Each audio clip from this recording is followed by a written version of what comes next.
vamos a estudiar las cartas primera y segunda de Tesalonicenses seguidas. De manera que en este tiempo tienen que leerlo y leerlo y leerlo. Se lee de manera rápida, esas cartas se leen de manera rápida. Usted puede leerlo muchas veces para que cuando vengamos acá el día domingo, pues entonces estemos empapados de lo que dice la carta. Yo le he puesto como nombre a la serie Tesalonicenses, una iglesia que vive a la luz de la segunda venida de Cristo. Tesalonicenses, una iglesia que vive a la luz de la segunda venida de Cristo. Este tema o este nombre le he puesto a la serie porque en cada uno de los capítulos que vamos a ver en Tesalonicenses, en la primera carta, en los 5 capítulos, en cada uno de ellos vamos a encontrar referencia, Pablo hace referencia a la segunda venida de Cristo, de manera que se puede ver de manera general que es importante este tema en el libro, y Pablo va a enseñarles sobre eso, pero al mismo tiempo nosotros necesitamos entender, como Iglesia Vida Nueva, nosotros también debemos vivir a la luz de la segunda venida de Cristo. En otras palabras, su manera de caminar en este mundo debe ser puesto los ojos en que Cristo vendrá otra vez. Y si nosotros tenemos ese entendimiento en nuestras mentes y corazones, cuando tú empieces a caminar en este mundo, tu vida y las decisiones que tomes, cómo actúas en algunas circunstancias van a cambiar.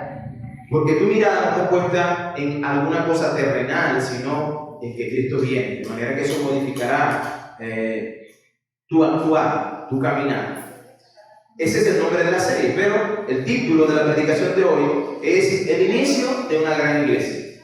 El inicio de una gran iglesia.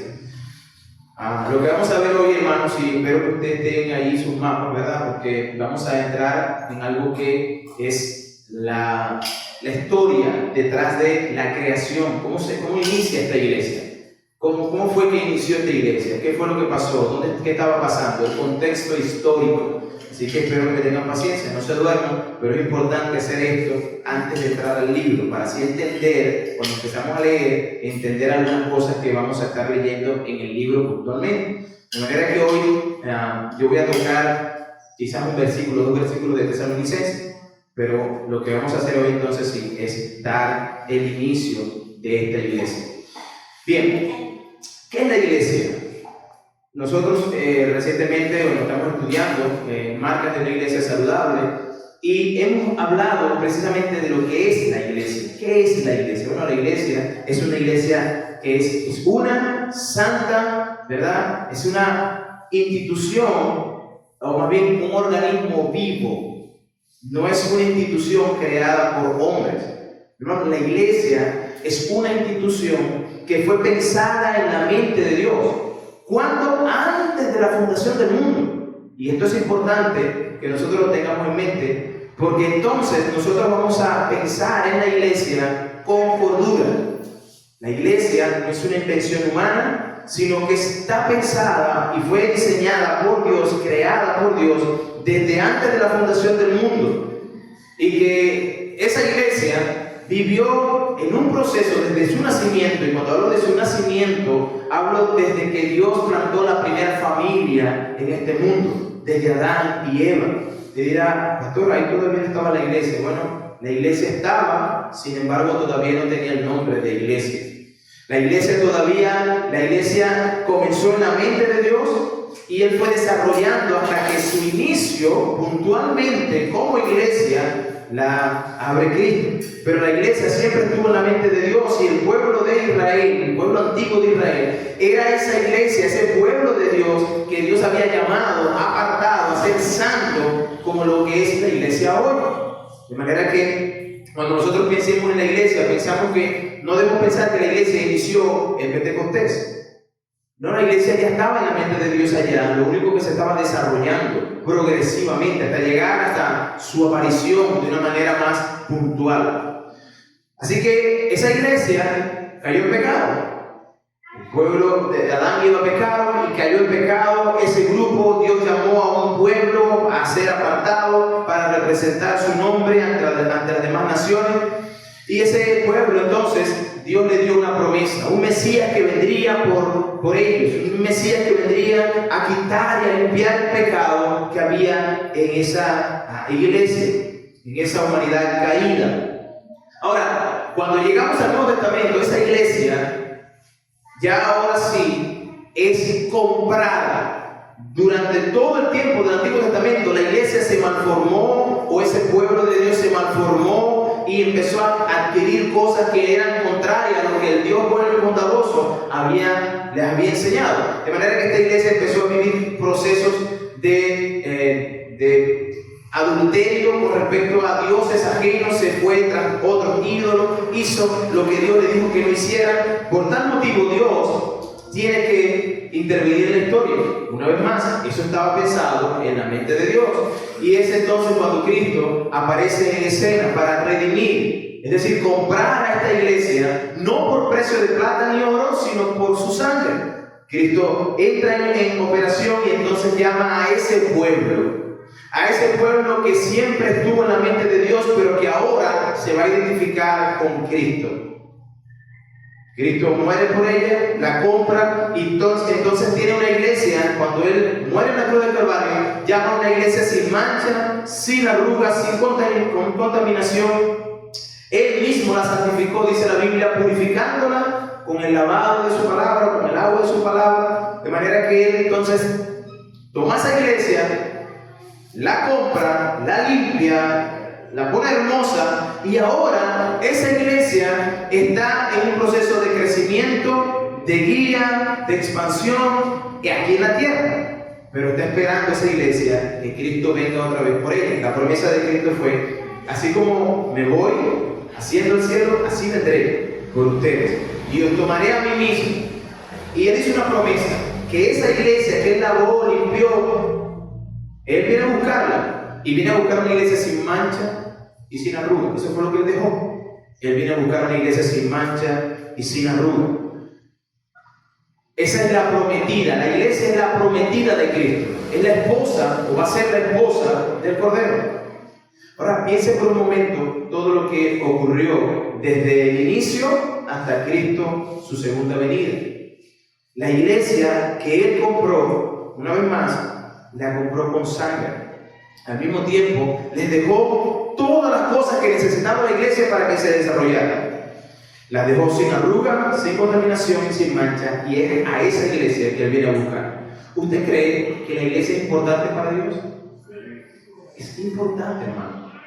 Estaba en la mente de Dios y siempre estuvo. Y la iglesia, hermano, hoy en día está en el puro centro de los decretos de Dios. Dios se mueve, o más bien, la iglesia es la gente que Dios mueve para llevar a cabo su plan. Es importante para Dios y nosotros necesitamos entender la importancia que tiene la iglesia. Hermano, nosotros, si pudiéramos entender esta parte de la historia, de lo que estoy diciendo, la importancia que tiene la iglesia, entonces nosotros vamos a empezar a caminar a la luz de la segunda venida. ¿Por qué? Porque si tú y yo entendemos que Él viene por nosotros, una iglesia sin mancha, sin arruga, entonces usted evitará, usted peleará, usted hará todo lo que sea necesario para mantenerse sin mancha y sin arruga. ¿Entienden lo que estoy diciendo? Porque es esa iglesia que viene a buscar, pero al mismo tiempo es esa iglesia que Él utiliza como instrumento para llevar a cabo sus planes. Bueno, la iglesia, hermanos, sí es importante para Dios. Es una iglesia tan importante que ya tiene victoria. Antes de su regreso, Cristo prometió: tú vas a vencer. Las puertas del Hades no se van a quedar de pie, se van a arrumbar ante ti. La iglesia está en un nivel de importancia top, si pudiéramos decirlo, arriba, en lo más alto. Y esto debemos saberlo, para que cuando empecemos a vivir, entonces vivamos en consecuencia de ello. Al escudriñar nosotros Tesalonicenses, ¿qué vamos a encontrar? Bueno, al parecer, cuando nosotros leemos Tesalonicenses, ellos entendían muy bien la importancia que tenía la iglesia. ¿Por qué? Porque ellos vivían a la luz de la segunda venida. Y nosotros vamos a encontrar que esta iglesia estaba firme en la fe, tenía un amor puntual, caminaba, era un ejemplo. La iglesia de los tesalonicenses fue una iglesia de ejemplo. Y fue de ejemplo precisamente por lo que acabo de mencionar. Ellos sabían y entendían la importancia de la iglesia. En medio de esta iglesia, o más bien, esta iglesia creció en medio de una tribulación tremenda. Pablo escribe la primera carta a esta iglesia para llamar la atención en algunas cosas que estaban sucediendo. Va a corregir algunas cosas, pero al mismo tiempo él va a alabar a la iglesia o va a dar alabanza a la iglesia por cómo estaban viviendo. Ellos estaban viviendo la segunda venida, pero eso no significa que eran perfectos. Tenían algunas cosas que debían corregir. Así que Pablo escribe esta carta también para animar a los hermanos que estaban viviendo la luz de la segunda venida, para que continuaran con ese caminar y que esas fallitas que tenían por allí, esos pequeños tropiezos que estaban teniendo, los corrigieran. Y yo creo que eso es lo que nosotros también necesitamos hoy. Nosotros necesitamos vivir a la luz de la segunda venida de Cristo y necesitamos corregir algunas cosas puntualmente como iglesia. Como dije hace un momento, en los 5 capítulos que vemos en esta carta, nosotros vamos a encontrar entonces que en cada uno de ellos se habla de la segunda venida de Cristo. Bien, dando esta introducción, larga introducción, vamos a entrar en el primer punto. ¿Cómo se fundó la iglesia? Hechos capítulo 16 nos habla que en el segundo viaje de Pablo, en el segundo viaje misionero de Pablo, si ustedes pueden ver en sus mapas, ahí está. Pueden abrir el segundo viaje misionero de Pablo. El segundo viaje misionero de Pablo fue en el año 51 aproximadamente. Año 51 después de Cristo, ¿verdad? Pablo viene del primer viaje con Bernabé, estaban todos animados, pero hubo un percance entre Bernabé y Pablo por causa de Marcos. Marcos parece que se echó para atrás en el primer viaje misionero y entonces Marcos era primo de Bernabé y Pablo entiende que Marcos no debe ir al segundo viaje misionero, Bernabé dice que sí debe ir, así que ellos sufren un tiempo de división, es decir, Pablo se va a un lugar y Bernabé se va con Marcos para otro, de manera que entonces Pablo ahora en su segundo viaje misionero se pega o está con otro grupo. ¿Quién es el grupo de Pablo? Bueno, en el segundo viaje misionero le está acompañando Silas. Y en el camino se encuentra también, o se añade al grupo Timoteo. Así que ahora está Pablo, Silas, Timoteo, y en algún momento también del camino se añade Lucas. ¿Ok? En algún momento se añade Lucas. Así que nosotros vamos a encontrar que esta carta, otra vez, comenzó en el segundo viaje misionero. Y Pablo trazó su plan. Él empezó a pensar, ok, ¿ahora qué vamos a hacer nosotros? ¿A dónde vamos a ir? Yo imagino que se sentó a planificar el segundo viaje misionero, a dónde iba a caminar, por dónde iba a ir, y luego, según el plan que él tenía, él debía ir a Asia Menor. Si ven ahí en su mapa, Asia Menor, ¿verdad? Es lo que nosotros conocemos como Turquía, hoy en día. Y él iba a Asia Menor. Ese era su plan. Me imagino que estaba pensando, bueno, vamos a ir a las iglesias que están en Asia Menor y vamos a tocar a cada uno de esos pueblos que están por allí. Necesario que ellos conozcan el Evangelio. Pero Dios tenía un plan diferente. Y eso vamos a ver. Miren lo que dice Hechos capítulo 16, versículos del 6 al 8. Dice, y atravesando Frigia y la provincia de Galacia, le fue prohibido por el Espíritu Santo hablar la palabra en Asia. Y cuando llegaron a Misia, intentaron ir a Bitinia, pero el Espíritu no se lo permitió. Y pasando junto a Misia, descendieron a Troas. Si usted vieron sus mapas, usted ve el recorrido que Pablo intentó hacer. Él quizás iba hacia arriba, buscando para Asia Menor, buscando evangelizar ese lugar. Pero dice la Biblia que el Espíritu Santo se lo impidió, le prohibió ir a ese lugar. Y es interesante esto porque nosotros pudiéramos pensar, bueno, es que Pablo iba a pecar allá o estaba en pecado. No. Pablo había trazado su plan, pero según lo que leemos, Dios tenía otro. Él había viajado desde Listra a Troas, hay unos 800 kilómetros aproximadamente de distancia. Yo quiero que usted piense en esto porque estamos hablando de que el transporte en ese momento era a pie. A pie. 800 kilómetros. El Espíritu Santo se lo prohibió. No, para allá arriba no vas a ir, vas a ir a Troas. Ahora, como dije hace un momento, la iglesia fue diseñada en la cabeza de Dios. Dios fue quien pensó esto, fue quien pensó la iglesia, de manera que Él tiene todo el derecho de ver qué va a ser una iglesia, a dónde va a ir, cómo va a ser, cuál iglesia se debe plantar primero y por qué. Él tiene toda la prerrogativa, de manera que nosotros pudiéramos hoy hacer planes. Sin embargo, Dios nos ha dicho cómo es que nosotros escuchamos hoy en día, bueno, hay bastantes libros de crecimiento. Crecimiento. Iglesias para cómo hacer crecer una iglesia. Cómo plantar una iglesia. Pero la Biblia nos enseña que es el Espíritu Santo de Dios quien es el autor, Dios mismo, es quien dirige el camino hacia donde va el rumbo de la iglesia. Es la providencia de Dios quien actúa soberanamente y es Dios quien tenía el plan y destruye el plan de Pablo. Ahora, necesitamos nosotros pensar en eso. Pablo no estaba haciendo algo malo, no estaba diciendo, bueno, voy a Galacia a hacer negocio, voy a Galacia de vacaciones. No, ellos estaban predicando la palabra y su plan era, voy a ir a ese lugar a predicar la palabra.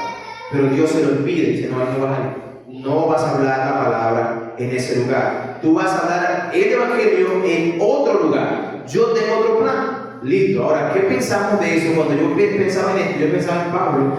Camina para intentar, según mi plan, hacer algo y que Dios me ponga una traba. No. Y yo tratando de hacer algo bonito. Por aquí, no. Voy a brincar este. Y caigo al otro lado y tú dices no. Y no. Y yo me imaginaba la frustración de Pablo porque él no podía todavía entender el plan de Dios. Hasta este momento, Pablo está como que, bueno, es el diablo que anda detrás. Oye, que no quiere que la palabra se lleve. Pero la Biblia dice puntualmente que no era el diablo, era Dios. Que Dios le hizo o le impidió, le prohibió ir a este lugar. Ahora, nosotros nos encontramos en situaciones similares. Nosotros nos encontramos en situaciones donde yo no logro entender qué Dios está haciendo y uno ora y será por aquí, voy a intentarlo. Uno camina y de pronto, oye, no es. Y luego, bueno, ¿será que tengo que brincar este obstáculo? Y empezamos nosotros a ir buscando la voluntad de Dios. Pero muchas veces, hermano, la voluntad de Dios no es esa que yo quiero. Es más, muy comúnmente nosotros no buscamos la voluntad de Dios. A veces nuestros planes tenemos que revisarlos para ver si realmente esa es la voluntad de Dios o es tu voluntad. Porque yo no puedo teñir esos planes con mucha Biblia y decir, bueno, porque voy a predicar el evangelio, porque debo. Sí, eso es lo que iba a hacer Pablo. Sin embargo, Dios dice, no. Bueno, nuestros planes y nuestros proyectos, nosotros debemos ponerlos en las manos de Dios porque Él es nuestro Señor. Eso es lo que decimos nosotros. Y hasta donde yo sé, el Señor es el que manda. Si tú tienes a Cristo como Señor, tú entonces te conviertes y eres un esclavo de Él. Y el esclavo no dice qué hacer, sino que es el Señor, el amo, quien dice por aquí y por aquí no. Pero hermano, ¿cuántas veces nosotros no hemos visto en esta situación? Y yo les digo, hermano, el no de Dios también es una respuesta. Ay, pastor, es que estoy orando y Dios no me contesta. Ok, ¿qué estás orando? Bueno, es que yo quiero estudiar esto y estoy buscando aquí y allá. Ay, no, mira, me salió esto. Pero, ¿cómo que no te responde? Tú oraste y tú hiciste lo que debías hacer. Y no te salió, ¿verdad? No, increíble, a todo el mundo, pero menos a mí. Sí, pero Dios no me responde. Bueno, es que tú lo que pasa es que no quieres aceptar el no de Dios. Y quieres insistir. Hermano, ¿sabes que en la vida hay una historia en el Antiguo Testamento, donde Dios dijo no, no, no, y luego dijo sí. ¿Y eso cómo terminó? Con una tremenda reprimenda para ese hombre. La historia está en Números. Y este es un falso profeta que fue llamado para maldecir a Israel. Y Dios le dice a Balaam, que era el nombre del profeta, falso profeta, le dice: tú no vas a maldecir a Israel. No. Y luego él salía, y quien lo estaba contratando para que maldijera a Israel, le decía: pero te voy a dar una casa. Uy, una casa. Y venía él, el pagano, a consultar a Dios. ¿Será que lo maldigo? Una casa, tú sabes, como que queriendo negociar con Dios. Y Dios le dice: no, mira, no voy a hacer eso. Te la voy a llenar de riquezas y abundancia. Uy, una casa llena de muchas cosas. Y va otra vez, y Dios le dice no, y otra vez no, y luego Dios le dice sí. Y luego él va contentico a querer hacer aquello. Dios le dice sí, pero vas a hacer lo que yo te diga. Y él va contentico a hacer lo que cree que va a lograr, y de pronto el burro, donde está montado, ya no quiere caminar, y se pega contra el muro y para allá, y no quiere caminar, y el hombre le echa palo a ese burro, y le echa palo a ese burro, y el burro que no, para allá no, hasta que el burro se voltea y dice: coche la madre, tú no sabes, tú no estás viendo lo que está delante de ti, hay un ángel ahí con una espada cubierta de fuego, esperando que yo pase por ahí para que te mate. Yo estoy impidiéndote que eso pase, y me cae a palo por eso.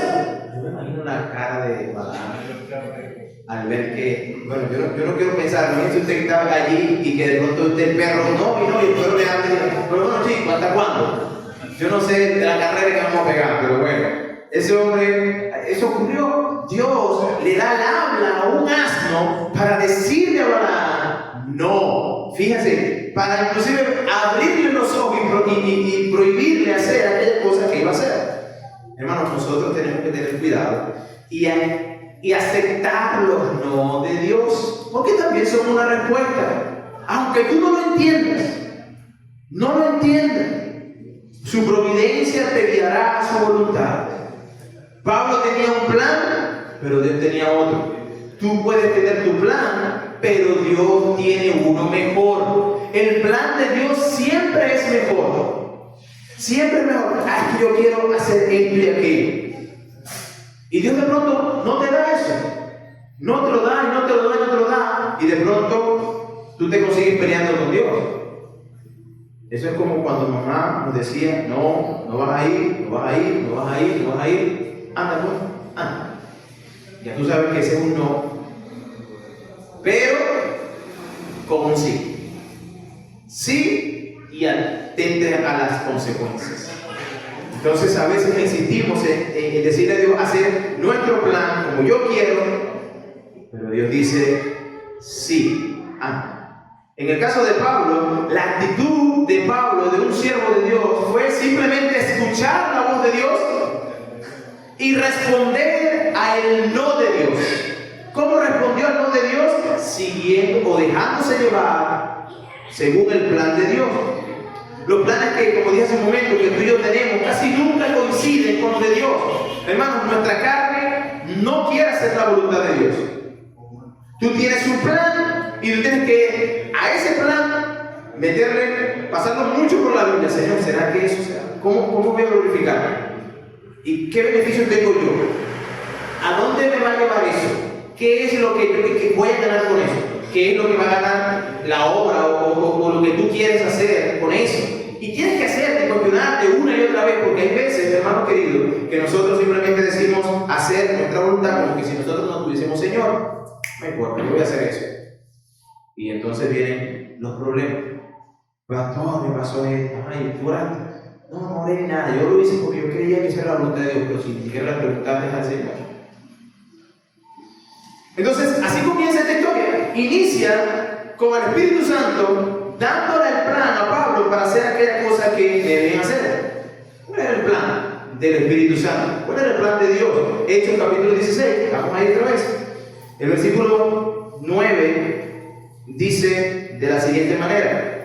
Versículo 9 de Hechos 16 dice: y se le mostró a Pablo una visión de noche, un varón macedonio que estaba de pie, rogándole y diciendo: pasa a Macedonia y ayúdanos. Cuando vio la visión, enseguida procuramos partir a Macedonia, dando por cierto que Dios nos llamaba para que les anunciásemos el Evangelio. ¿Qué hizo Dios?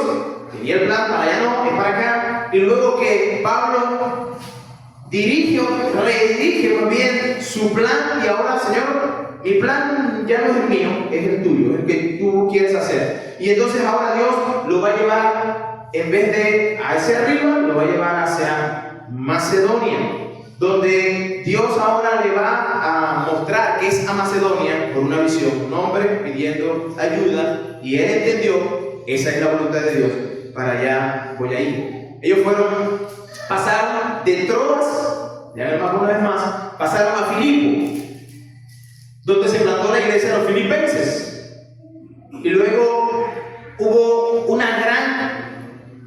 gran problema allí, grandes problemas. ¿Cuál era el problema? Que el evangelio llegó.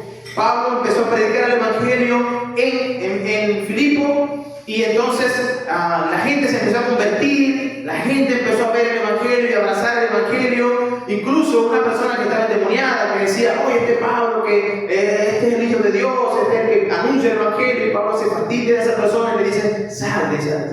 Tenía un espíritu de adivinación, dice la Biblia: sal de esa mujer. Y luego ahora los que lucraban con esta mujer, es decir, la utilizaban para obtener dinero de la gente, se molestaban. Y van y dicen: concha, este hombre trastorna nuestra ciudad, está haciendo cosas que no debe hacer. Crea una turba y Pablo tiene que salir huyendo de él. Fíjense, el plan de Dios, hermano, muchas veces, en el plan de Dios muchas veces vas a encontrar oposición. No significa que porque yo no vea oposición, por ahí es. No significa eso. Pablo iba para un lugar y el Espíritu se lo pidió. Pero fíjense que Dios le aclaró: es para Macedonia que tú vas a ir. Y en medio de todo eso, Dios no le quitó aquellas cosas que iba a encontrar difíciles en el camino. Hermano, tú y yo como cristianos vamos a enfrentar cosas difíciles. Dios no nos va a quitar, aún podemos estar en la voluntad de Dios, pero vamos a encontrar momentos difíciles. Él entró a Filipo, se crea o se levanta la iglesia de los filipenses, hubo una gran turba, porque las personas estaban diciendo: esta gente, tú estás predicando al Dios vivo y verdadero, y están contradiciendo nuestras leyes, etcétera, etcétera. Ellos lo ponen preso. Pablo estuvo preso allí. Ahí es donde Pablo predica al carcelero, el carcelero se convierte, un terremoto, Dios lo libera de la cárcel, y usted conoce la historia. No hay que quedarme ahí, no avanzar. Usted puede leer Hechos capítulo 16 completo y 17 y va a encontrar toda la historia consecutiva. No voy a avanzar. Pero luego él pasa de Filipo, lo libera, y pasa ahora a Anfípolis. Y llegaron, después de Anfípolis, pasaron a Tesalónica. Ahora, en Anfípolis no se dice que él predicó o llegó a convertir a alguien o levantó una iglesia allí, sino que llegó a Anfípolis y de Anfípolis llegó a Tesalónica. Y así llegamos al capítulo 17 de Hechos. Venga conmigo al capítulo 17, versículo 1. Recuerden, de Listra, Deber, hasta Troas, 800 kilómetros a pie. El 17 dice: y pasando por Anfípolis y Apolonia, llegaron a Tesalónica, donde había una sinagoga de los judíos. Aquí llega, y Pablo, fiel a su ministerio, lo primero que hizo fue predicarle primero a los judíos. Va a la sinagoga de Tesalónica a predicarle a los judíos. Ahora, de Anfípolis, o más bien de Deber, toda la trayectoria hasta Tesalónica son aproximadamente unos 1000 kilómetros. Hermanos, 1000 kilómetros. Para que usted y yo tengamos una idea del recorrido que ellos hicieron, yo lo traje hacia nuestra Venezuela. Eso es como que usted saliera de aquí, de la puerta de la iglesia, caminando de aquí hasta Zulia. Caminando. ¿Te ha pensado una vez caminar así?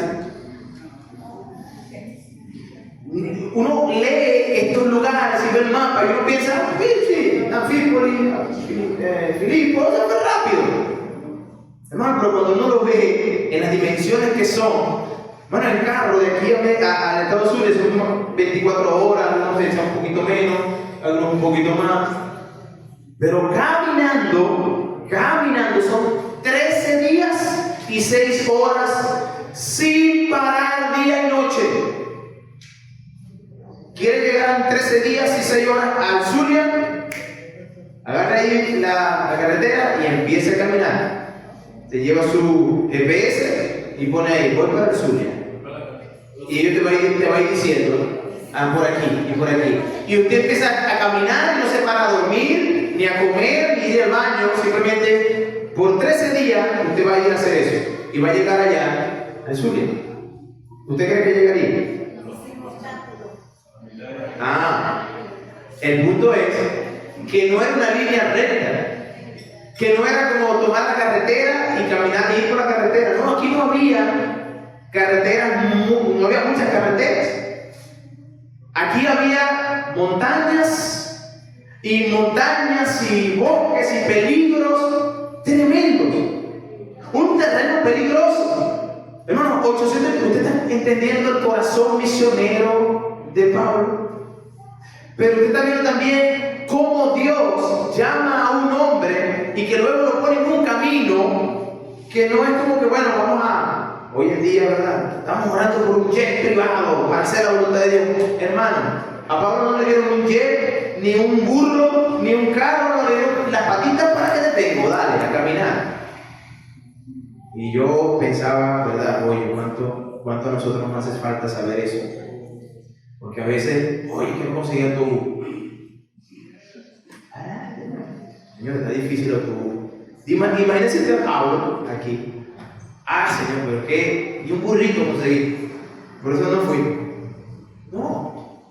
Este hombre entendía quién era Dios. Él amaba a Dios. Él entendía lo que es el Evangelio y lo que el Evangelio, más bien Cristo, hizo por él. De manera que él vivía su vida en consecuencia al Evangelio. Él entendía que tenía un llamado de ir y predicar el Evangelio, porque esas personas no conocían del Dios vivo.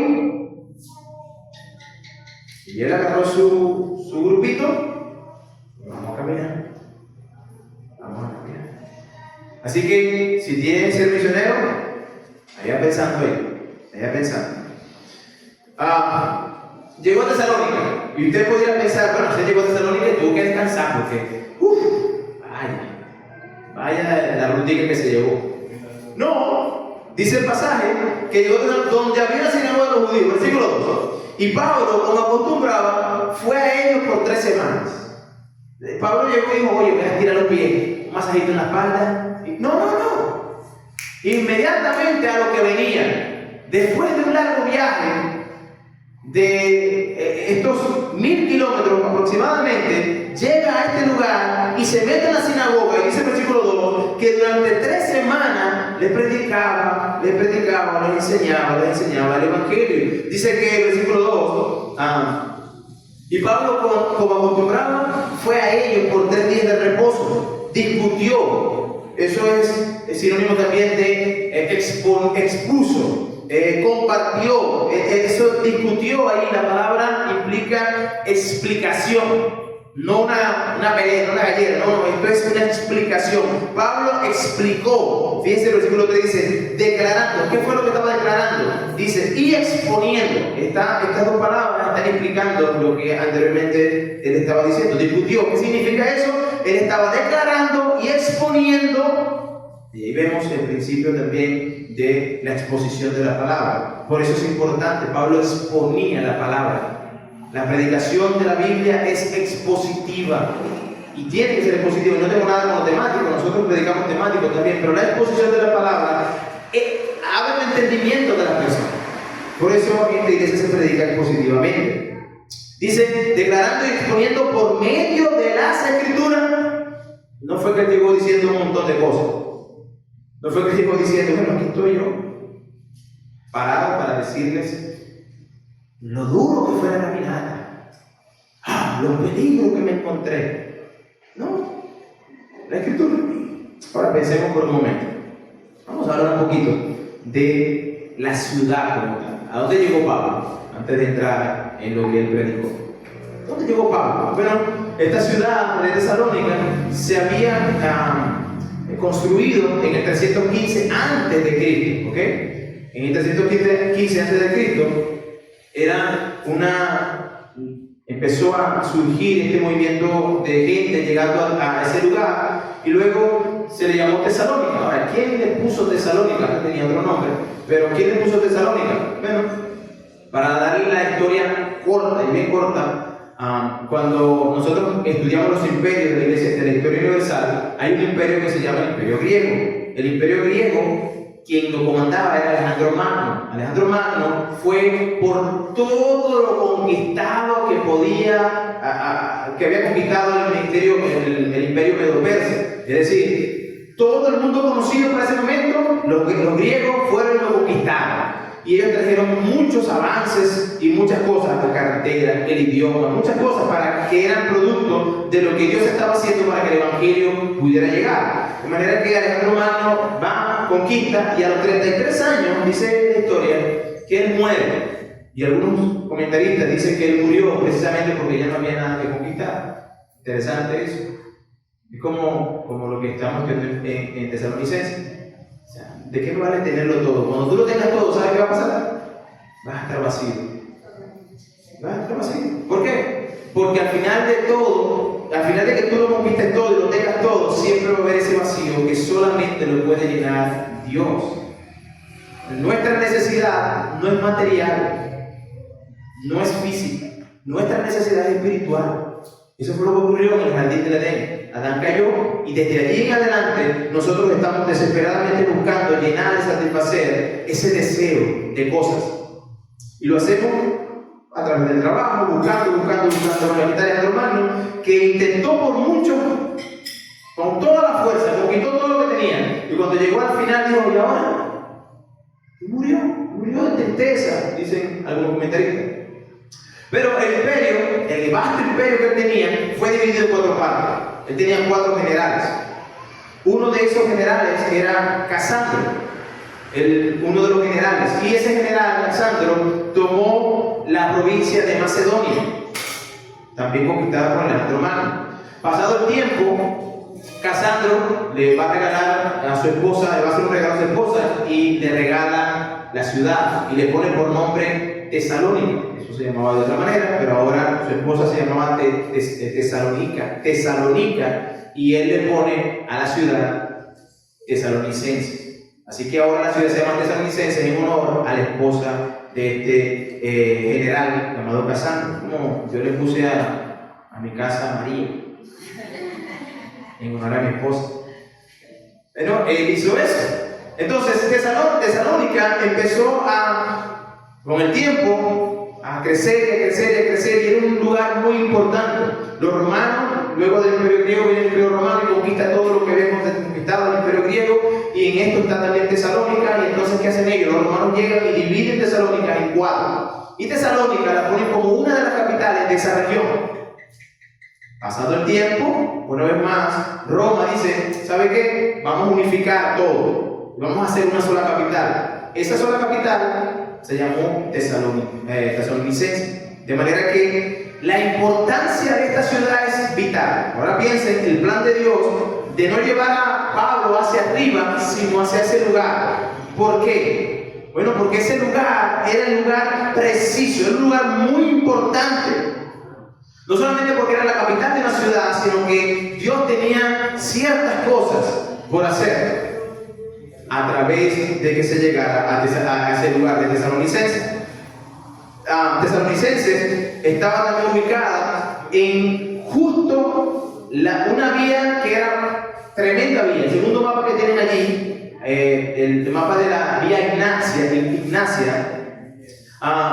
es una vía que fue construida por los romanos, por los griegos y romanos, mejor dicho, que era una vía, una carretera que tenía de ancho unos 6 metros de ancho y que iba desde lo que es, piensen, Constantinopla o Estambul, hoy, todavía está esa carretera, alguna parte de esa carretera de Estambul, si usted puede ver su mapa, y atravesaba, bordeaba toda la costa hasta llegar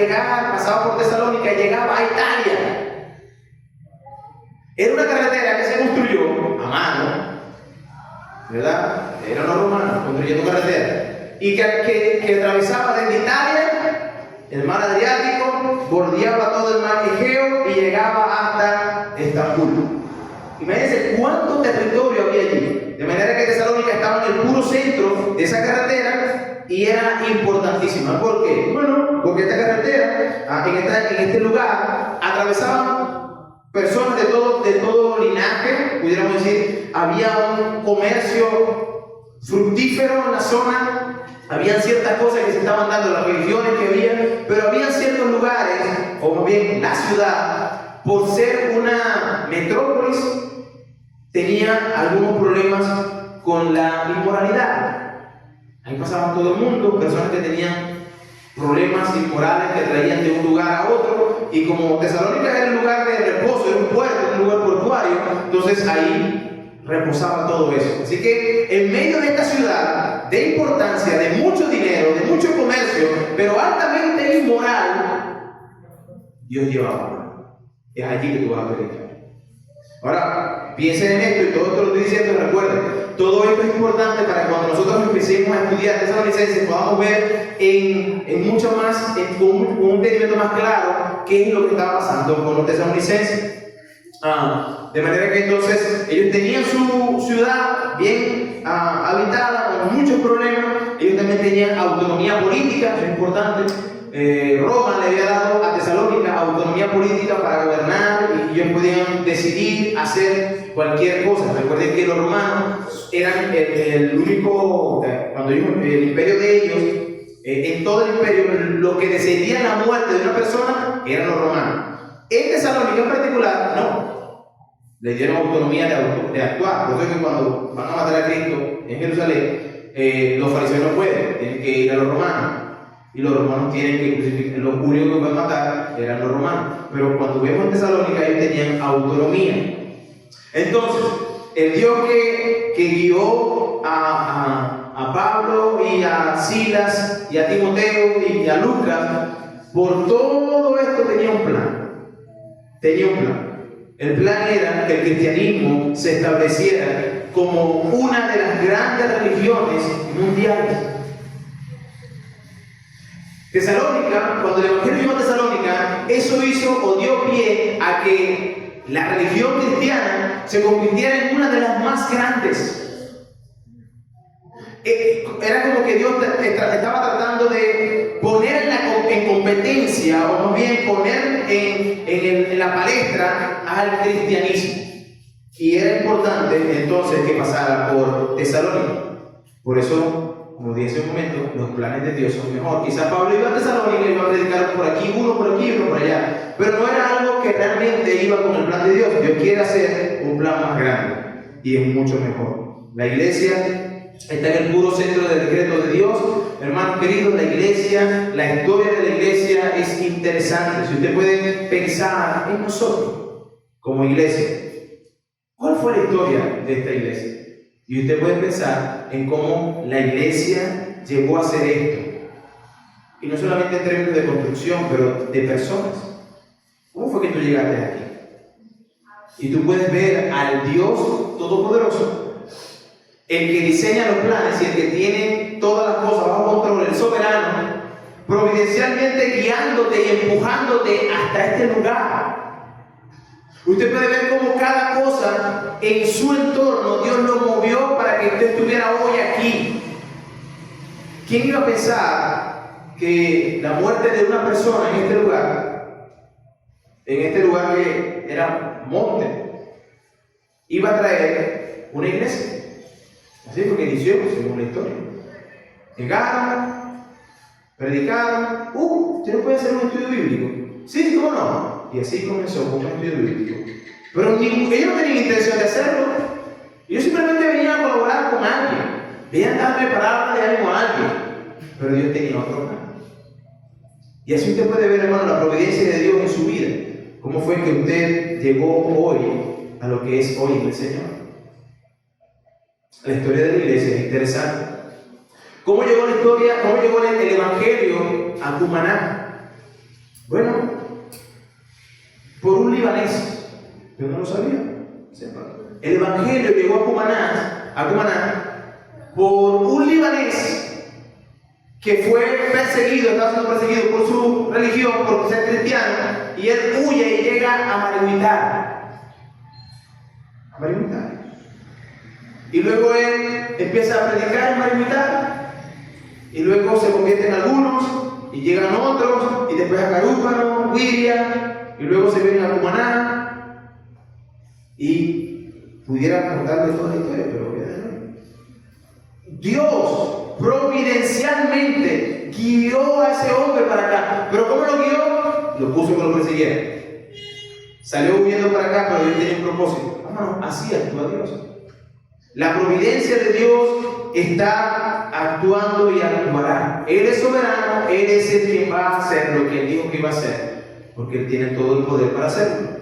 Entonces, ¿qué hace Pablo? Se mete en la voluntad de Dios, llega a Tesalónica y empieza a predicar. Y como decía hace un momento en el versículo 3, nos dice que él predicó, y no predicó cualquier otra cosa. Dice que era necesario que Cristo padeciese y Dios resucitase de los muertos, y que Jesús, a quien yo anuncio, decía, es el Cristo. ¿Qué estaba haciendo Pablo en la sinagoga? Predicando a Cristo. La sinagoga de los judíos, ellos entendían y esperaban un Mesías. ¿Sabe qué hizo Pablo? Pablo predicó a ese Mesías que ellos esperaban, pero que crucificaron. Y qué interesante que Pablo expone y explica el Evangelio. No llega diciendo, ¿verdad?, Cristo te ama y tiene un plan maravilloso para tu vida. No, llega diciendo lo que la Escritura dice. Y lo que la Escritura dice del Evangelio es que precisamente era necesario que Cristo viniera, porque tú y yo estábamos en una completa oscuridad y condenación eterna. Pablo no llega diciendo, sonríe que Dios cree en ti. No viene diciendo eso. No viene diciendo, ven, si tú te mueres hoy, ¿dónde vas? Va al infierno. ¿Quieres ir al cielo? Sí. Repite después de mí. No. Y usted puede ver el ministerio de Pablo una y otra vez, es lo mismo. Pablo llegaba donde llegaba y predicaba el Evangelio, predicaba a Cristo, predicaba a ese Señor que vino con todo el poder que él tenía y lo dejó eso allá para hacerse hombre, y estando en la condición de hombre, ir a la cruz para tomar tu lugar y el mío. Él explica el Evangelio y ¿qué sucedió? Bueno, dice el pasaje, versículo 4, que nace una iglesia. Así es. Versículo 4 dice, y algunos de ellos, que está hablando en la sinagoga, dice, algunos de ellos creyeron y se juntaron con Pablo y con Silas, de los griegos piadosos, gran número, y de mujeres nobles, no pocas. Aquí hay, interesantemente, Pablo llega y predica, y esa gente que se convirtió, se junta, se añaden a Pablo y a Bernabé. Ya no están en una sinagoga, sino que ahora se juntaron con Pablo y Bernabé, pero no eran 3 personas. Dice que era un gran número de griegos. Un gran número. Normalmente cuando la Biblia habla de un gran número y no le da una cifra específica, es porque es difícil llegar a contarlo. Un gran número. Si fuesen 3 o 4, dijeran, y 3 personas lo convirtieron. Pero aquí dice un gran número. Y fíjense lo interesante de esto, también dice mujeres de influencia, no pocas, mujeres nobles. Esto implicaba personas que estaban en, mujeres que posiblemente eran esposas de esos que estaban en autoridad en la ciudad, y se convirtieron, no porque Pablo llegó a predicarles un Dios te ama y tiene un plan para venir para ti. No, llegaron y se convirtieron porque escucharon el Evangelio. Hermanos, es interesante ver que lo que Dios estaba haciendo, lo estaba haciendo, y Él iba a proveer de todo lo que necesitaba para hacer su obra. De manera que cuando Pablo predica el Evangelio, y dice la Biblia que cuando la palabra de Dios es predicada, los oídos son abiertos, más bien, Él abre el entendimiento de las personas, vienen a Cristo, y todas esas personas que vienen a Cristo ahora son salvas, ahora conforman la iglesia. ¿Saben qué pasó? Versículo 5. Veamos ahí qué pasó en el versículo 5. Entonces los judíos que no creían tenían celos. Tomaron consigo algunos ociosos hombres malos y juntaron una turba, alborotaron la ciudad y asaltando la casa de Jasón, procuraban sacarlo al pueblo, pero no hallándolo, trajeron a Jasón y a algunos hermanos ante las autoridades de la ciudad, gritando. Miren lo que gritaban: estos que trastornan al mundo entero también vienen acá, y a los cuales Jasón ha recibido. Y todo esto contravenían los decretos de César, diciendo que hay otro rey, Jesús. ¿Qué estaba pasando? Cristo estaba diciéndole a los judíos que Cristo era el verdadero rey. Y fíjense que los judíos que esperaban al Mesías estaban ahora a favor de César, quien decía ser el rey. ¿Y qué pasó? Hermanos, es interesante, pero cada vez que se predica el Evangelio, siempre va a haber reacciones. El Evangelio, cuando se predica, siempre traerá revolución, siempre traerá problemas o traerá felicidad. Y ahí vemos las dos cosas. Por un lado vemos personas convertidas y creyeron en el Señor y se juntaron a Pablo y Bernabé porque estaban convencidos de que Cristo era el camino. Pero por otro lado, los que no creyeron, ¿qué hicieron? Bueno, se llenaron de celo, de envidia. ¿Por qué? Porque ahora quizás esos nobles de dinero, esas personas que estaban en la sinagoga, que eran influyentes, ahora no estaban en la sinagoga, sino que estaban con Pablo.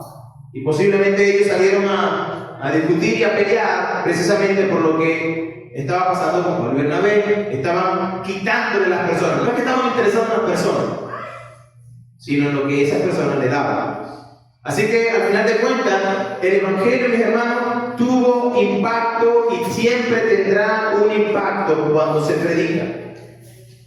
¿Qué pasó? Luego, Pablo tiene que salir, porque esa turba lo estaba persiguiendo para matarlo. Pablo sale de allí, le dice sale Pablo, dejando atrás a la iglesia recién nacida.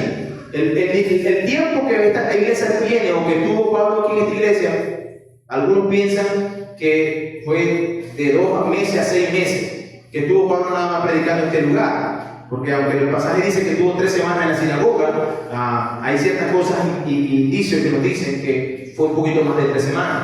Pero el punto es que el tiempo que duró, todos están de acuerdo que no pasó de 6 meses. De manera que Pablo tiene que salir dejando a una iglesia recién nacida. Y tiene que irse. Y la deja en un mundo, en el lugar donde están, con una gente violenta, turbulenta, pero lo deja también en medio de un lugar donde hay tanta perversidad inmoral. ¿Qué hace Pablo? Se va a Berea. ¿Y en Berea qué hace? No se sienta a reposar el problema, la victoria que obtuvo. No, se mete en Berea y va a la sinagoga. Si usted lee el pasaje, dice que fue a la sinagoga y predicó también la palabra de Dios allí. ¿Qué fue lo que pasó en Berea? Una vez más, los que levantaron la turba en Tesalónica mandaron esa misma turba ahora a Berea para perseguir a Pablo. Pablo tiene que huir, y luego que huye, él huye no despavorido, corriendo por su vida, sino que huye hacia la voluntad de Dios, y la voluntad de Dios lo llevó ahora a predicar el evangelio a Atenas. ¿Y en Atenas qué hace? No hay una sinagoga. ¿Y entonces qué hago? Bueno, como no hay sinagoga, me quedo en la casa. No, se fue a un lugar donde los atenienses tenían un montón de dioses. Y Pablo llega allí y examina todo lo que está pasando, y ve a un mural que no tiene nada y dice: al Dios no conocido. Ahí me voy a pegar yo. Y entra Pablo y predica un evangelio una vez más, ahí en el aeropuerto, delante de hay personas y filósofos y todo lo demás. Y no pierde el tiempo, predica el evangelio. Creyeron algunos, pero otros simplemente le dijeron: tú cuenta, echa para allá todo lo malo. Pablo no se queda con: ay, me quedé pobrecito yo, no. Sale entonces, ahora sí, a Corintio. Hermanos, Pablo realmente creía lo que él mismo decía en Filipenses capítulo 1:21. Para mí el vivir es Cristo y el morir es ganancia. Nosotros lo podemos decir de la boca para afuera, pero ¿realmente lo vivimos? No, él estaba convencido de que lo que estaba haciendo era lo que tenía que hacer. Y nada le iba a impedir hacer aquello. Él estaba en la voluntad de Dios, de manera que él iba a hacer lo que tocaba hacer. Pablo llega de Atenas, se va a Corintio, producto pues de la persecución y todo lo demás. Pero él estaba pensando, hermano querido, en Tesalónica, una iglesia nueva. Imagínense usted por la cabeza pasar tantas cosas. Oye, y yo no les hablé de esto, y no les hablé de esto, y qué pensarán de esto. Y de esto le dije, pero le dije algo muy poco, muy resumido. Señor, y tenía la preocupación. Y es por esto que entonces Pablo termina escribiendo una carta. ¿Qué hace Pablo? Él le va a escribir una carta. Pero ¿qué hace antes de escribir una carta? Llama a Timoteo. Timoteo, ven aquí. Necesito que vayas a Tesalónica y veas cómo está la gente. Yo no sé nada de ellos después de que salí de allá huyendo. No sé qué pasó. Necesito que vayas a Tesalonicenses, a los tesalonicenses, y me des un reporte de qué está pasando, cómo están los hermanos, qué están viviendo. ¿Están todavía en la fe o ya no están en la fe? ¿Qué están haciendo? Vaya conmigo ahora sí. 1 Tesalonicenses, capítulo 2. 1 Tesalonicenses, capítulo 2, versículos 1 y 2. Dice, Pablo le dice, porque vosotros mismos sabéis, hermanos, de nuestra visita a vosotros, que no resultó vana, pues habiendo antes padecido y siendo ultrajado en Filipo, ¿cómo sabéis? Tuvimos de nuevo en nuestro Dios para anunciaros el Evangelio de Dios en medio de gran oposición. Eso es Pablo diciéndole, mira, ¿recuerdan ustedes cómo comenzó esto? Así comenzó esto. Dios llevándome, pero al mismo tiempo predicando el Evangelio en medio de mucha oposición. Vamos al capítulo 3. Ya voy a terminar. El capítulo 3 dice, versículos 1 y 2. Por lo cual, no pudiendo soportarlo más, acordamos quedarnos solos en Atenas. Y enviamos a Timoteo, nuestro hermano servidor y servidor de Dios y colaborador nuestro en el Evangelio de Cristo, para confirmarnos y exhortarnos respecto a vuestra fe. ¿Qué estaba pasando con Pablo en este particular? Estaba angustiado por no saber con sus hermanos y manda a Timoteo. ¿Cuál es el resultado de todo esto? Bueno, Timoteo regresó a donde estaba Pablo. Y Timoteo le dice a Pablo, esta gente está firme, increíble. Mira, tú te fuiste y esa gente, mira, en la fe, están firmes en la fe. Ese es el reporte que Timoteo le da a Pablo. Pero le dice, Pablo, pero hay algunas cositas que hay que corregir. Están firmes, pero hay que corregir algunas cositas. Y de esto habla la carta. Número 1, tenía que corregir, o también cuando Timoteo le da el informe a Pablo, le dice, Pablo, algunos están diciendo, dentro de la iglesia y fuera de la iglesia, que tú te estás aprovechando de la gente, que tú llegaste con ese evangelio a predicarles, pero para aprovecharte de ellos y quitarles el dinero. Recuerden que los que se convirtieron eran ¿qué? Nobles. Habían personas de influencia y de dinero. Entonces, las acusaciones contra Pablo fue: ese vino a predicar para acá, fue buscar el dinero de ustedes. Él se aprovechó. Pablo, eso hay que corregirlo porque están diciendo eso. Otra de las cosas que Timoteo le dijo fue en el reporte: Pablo, pero otros están con un problema con respecto a la segunda venida de Cristo. Es decir, no está tan claro cómo es que sucede esto, cómo es que va a suceder esto, cuándo va a suceder, cómo va a pasar. Mi mamá murió la mamá de alguno de ellos que están ahí, está preguntando, ¿qué va a pasar? ¿Cómo es que va a resucitar? ¿Yo voy a resucitar o ella va a resucitar? ¿O ya no hay resurrección? Tenían problemas para entender esto. Pablo, hay que hablar de eso también. Timoteo le dice, otros en ese mismo problema entendían que Cristo venía y dijeron, no voy a trabajar. Porque si Cristo viene, ¿por qué voy a trabajar? Y Pablo le dice, ok, que no trabaja, que no coma. Hay que arreglar ese problema. Otra cosa era la inmoralidad, como le dije hace un momento, que había en la ciudad. Y ustedes deben recordar que esta es una iglesia recién nacida, que tenía muchas carencias, pudiéramos decir, en cuanto a algunos temas, porque no hubo el tiempo para dedicarlo.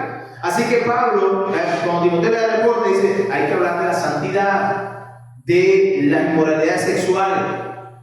Ellos están viviendo en medio de una situación difícil. La ciudad ha creado leyes, ha hecho cosas, está haciendo cosas, y muchos de los cristianos quizás están queriendo meterse por allí. Así que Pablo, viendo el reporte de Timoteo, escribe la primera carta y luego escribe la segunda. Hermanos, la carta de los Filipenses Es una carta que fue creada o escrita para los tesalonicenses en aquel entonces, en medio de todo lo que Dios estaba haciendo. Pero es una carta que no solamente queda para ellos en aquel entonces, sino que es para nosotros también. Porque lo que ellos necesitaban en aquella época, nosotros lo necesitamos hoy. Ellos necesitaban ser fortalecidos, animados, corregidos y crecer en el conocimiento de Dios. Bueno, todo eso nosotros lo necesitamos. Nosotros necesitamos ser fortalecidos en lo que el Señor hace o hizo y demanda que hagamos. Nosotros necesitamos ánimo. Nosotros necesitamos ser animados por la palabra de Dios constantemente, porque en el mundo en el que vivimos, pues es un mundo que está lleno de inmoralidad también y de situaciones que enfrentamos día a día. Bueno, necesitamos el ánimo del Señor. Necesitamos que lo corrijamos porque constantemente nos desviamos. No sabemos cómo actuar en situaciones puntuales y necesitamos la corrección del Señor. Y al final de cuentas, nosotros necesitamos de parte del Señor conocimiento. Necesito conocer más de ti, Señor. Porque, como dice la palabra del Señor, si yo empiezo a guardar la palabra de Dios, tendré mucha más fuerza, vitalidad para entonces no ceder, no sucumbir ante el pecado. Así que lo mismo que necesitaba esta iglesia, lo necesitamos nosotros hoy. Y aquí los sábados que vienen adelante, hermano, vamos a estar entrando en esta carta. La semana que viene vamos a hablar pues, del primer capítulo de esta carta a los tesalonicenses. Les pido, de favor, lean una, lean 2 veces, lean 3 veces, lean 4 veces, para que así estén en sintonía de lo que estamos diciendo. Ya tienen el contexto histórico y de cómo inició esta iglesia. Y empezamos bien, porque es Dios quien la guió. Así que todo lo que esté ahí dentro también será de parte de Dios. Vamos a orar para aceptar este video.